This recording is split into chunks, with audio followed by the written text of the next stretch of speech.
Good morning दोस्तों, मेरा नाम दीपक गुप्ता है और फिर मैं आ गया हूँ आप सभी के सामने एक न्यू मोटिवेशनल स्टोरी लेकर। दोस्तों ये कहानी है दशरथ मांझी की। दशरथ मांझी एक ऐसे इंसान जिसकी जिद और जुनून ने एक बड़ा काम कर दिखाया, एक पहाड़ तोड़ दिया। इस वजह से इनको द माउंटेन मैन के नाम से भी जाना जाता है। तो दोस्तों ये कहानी है बिहार के गया जिला के पास में गहलोर गांव की, जहां पर दशरथ मांझी रहा करते थे। छोटी सी उम्र में ही ये वहां से निकल जाते हैं और धनबाद में एक कोयले की खदान में मजदूर काम करने लग जाते हैं। जैसे जैसे जब वो बड़े होते हैं, कुछ पैसा कमाते हैं और घर पर आते हैं, फिर इनका विवाह कर दिया जाता है फाल्गुनी देवी नाम की एक स्त्री से।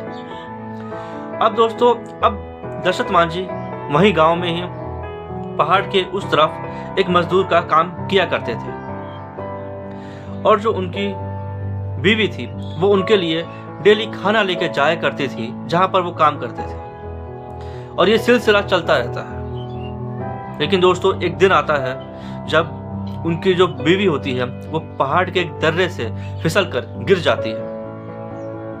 अब पहाड़ के इस तरफ वो होते हैं और पहाड़ के उस तरफ हॉस्पिटल था, और इन दोनों की दूरी जो है वो 55 किलोमीटर पार करनी थी। दोस्तों 55 किलोमीटर पैदल कार पार कर पाना इतना आसान नहीं था। इस वजह से रास्ते में ही उनकी बीवी की मृत्यु हो जाती है। बस यही बात थी जो दशरथ मांझी के दिल में लग जाती है और वो ठान लेते हैं कि इस पहाड़ की वजह से ही मेरी बीवी की मृत्यु हुई है। मेरी बीवी हॉस्पिटल नहीं जा पाई और सही समय पे उसे इलाज नहीं मिल पाया। बस ये चीज लेके वो उस पहाड़ को तोड़ने की जिद बना लेते हैं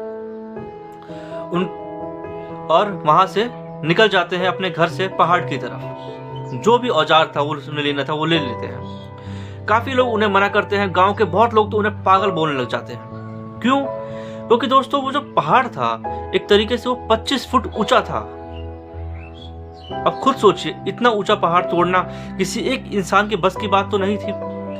लेकिन ये जुनून था दशरथ मांझी का और ये पागलपन था जो उस पहाड़ को तोड़ने के लिए वो अकेले ही निकल जाते हैं। और दूसरी तरफ गरीबी भी थी, लेकिन उसके बावजूद उन्हें कोई चीज पीछे नहीं कर पाई। और दोस्तों 22 साल उस इंसान ने अकेले मेहनत करते करते करते करते 22 साल में रास्ता बना दिया। और वो रास्ता 360 फुट लंबा, 30 फुट चौड़ा रास्ता बना दिया। पहाड़ के उस तरफ एक अथक गांव था और पहाड़ की इस तरफ वजीरगंज गांव था। इस गांव से उस गांव जाने में 55 किलोमीटर का रास्ता तय करना पड़ता था, और वही पहाड़ काटने के बाद आज वो 15 किलोमीटर ही तय करना पड़ता है। तो दोस्तों ये कहानी है एक जिद और जुनून की। कई लोगों ने उन्हें बहुत बुरा भला बहुत कुछ कहा, लेकिन उसके अंदर एक जुनून था। इस कहानी से हमें बस यही सीखने को मिलता है कि हम कोई भी चीज करने की अगर ठान लेते हैं और निरंतर प्रयास करते रहते हैं तो हम उस लक्ष्य को पा ही लेते हैं। और हमारा जो जुनून है उस काम को करने के प्रति वो हमेशा रहना चाहिए। आज भी हम उस रास्ते पर जब जाते हैं ना तो उस इंसान की 22 साल की मेहनत हमें दिखाई देती है दोस्तों, और वो दिन याद आते हैं कि किस तरीके से उस अकेले इंसान ने इस इतने भारी पहाड़ को काटा होगा। खुद सोचिए, आज भी वहां के लोग उसे देखते हैं और उस इंसान की मेहनत को देखते हैं ना तो उन लोगों के मन में एक आशा की किरण जागती है, और वो लोग भी सोचते हैं कि जब एक इंसान इतना बड़ा पहाड़ काट सकता है अकेले खुद के दम पर, तो हम भी कुछ न कुछ कर सकते हैं। और आज दूर दूर से लोग देखने ही आते हैं उस चीज को। दोस्तों 17 अगस्त 2007 को दशरथ मांझी का निधन हो जाता है कैंसर की वजह से 73 साल की उम्र में। दोस्तों इस कहानी से हमको यही सीखने को मिलता है कि हम जो भी चीज करना चाहते हैं अपनी जिंदगी में, जो भी लक्ष्य को पाना चाहते हैं, हमें निरंतर प्रयास करते रहना चाहिए और अपने जुनून को बनाए रखना चाहिए। क्योंकि आज की जो पीढ़ी है ना वो थोड़ा सा, अगर कोई एक इंसान उसको पागल भी बोल दे तो वो उससे लड़ने को तैयार है। वही दूसरी तरफ आप उस इंसान को देखो जिसको लाखों लोगों ने पागल कहा, लेकिन वो इंसान पीछे नहीं हटा। वो इंसान जिसने 22 साल तक अपनी ज़िंदगी लगा दी, अपनी 22 साल की मेहनत लगा दी।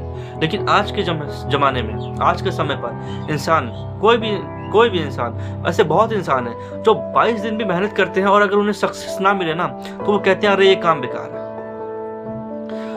दोस्तों कुछ ऐसे लोग हैं अपने इस भारत के अंदर ही जिन्होंने एक अच्छी मतलब कि उनकी ऐसी कहानियां हैं जिससे हमें बहुत कुछ सीखने को मिल सकता है और हम उससे प्रेरणा ले सकते हैं अपनी ज़िंदगी में आगे बढ़ने के लिए। तो मेरी एक यही छोटी सी प्रयास है कि मैं आपको ऐसी ऐसी कहानियां सुनाऊं जिससे आप थोड़ा मोटिवेट रहें अपनी ज़िंदगी में और अपनी लाइफ को अच्छे से जी पाए और अपने जो भी लक्ष्य देख पा रहे हैं या फिर देखते हैं या फिर देखना चाहेंगे उसे हासिल करने में ये छोटी छोटी सी कहानियां आपकी ज़िंदगी में एक अहम रोल निभाए। तो दोस्तों इसी के साथ आज के लिए बस इतना ही।